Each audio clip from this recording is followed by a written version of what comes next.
നാദായെനിക്കുണ്ട് വല്ലാത്ത മോഹം ഒന്നാം മദീന കാണാൻ.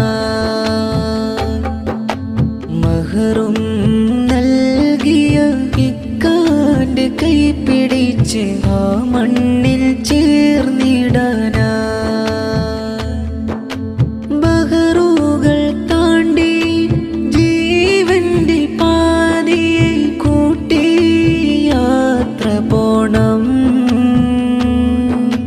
മക്കത്തെ പള്ളിയിൽ ഇക്കാന്റെ കൈ പിടിച്ച് തവാഫൊന്നു ചെയ്തിട